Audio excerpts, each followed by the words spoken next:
प्राचीन काल की बात है। मगध देश की जनता में आतंक छाया हुआ था। अंधेरा होते ही लोग घरों से बाहर निकलने की हिम्मत नहीं जुटा पाते थे।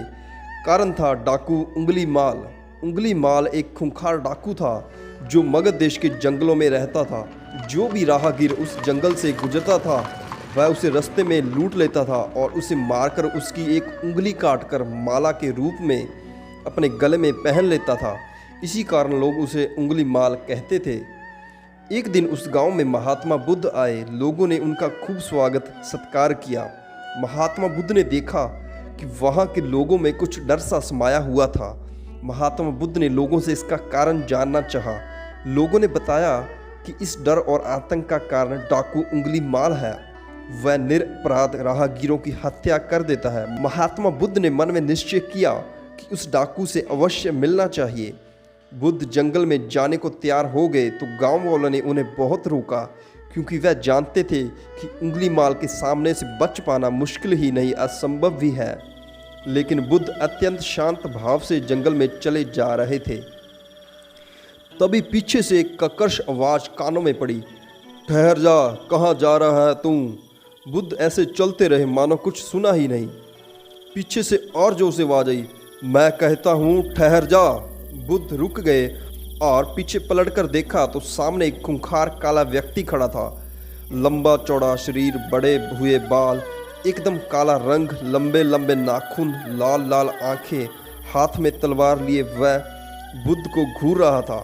उसके गलों में उंगलियों की माला लटक रही थी। वह बहुत ही डरावना लग रहा था। बुद्ध ने शांत व मधुर स्वर में कहा, मैं तो ठहर गया, भला तू कब ठहरेगा? उंगली माल ने बुद्ध के चेहरे की ओर देखा। उनके चेहरे पर बिल्कुल भी भय नहीं था, जबकि जिन लोगों को वह रोकता वह भय से थरथर कांपने लगते थे। उंगली माल बोला, हे सन्यासी, क्या तुम्हें डर नहीं लग रहा? देखो मैंने कितने लोगों को मारकर उनकी उंगलियों की माला पहन रखी है। महात्मा बुद्ध बोले, तुझसे क्या डरना? डरना है तो उससे डरो जो सचमुच ताकतवर है। उंगली माल जोर से हंसा, हा हा हा।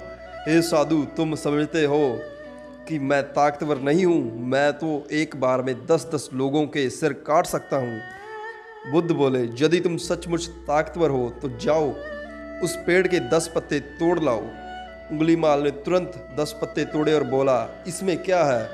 कहो तो मैं पेड़ ही उखाड़ लाता हूँ। महात्मा बुद्ध ने कहा, नहीं, पेड़ उखाड़ने की जरूरत नहीं है। यदि तुम वास्तव में ताकतवर हो तो जाओ इन पत्तियों को पेड़ में वापस जोड़ कर आओ।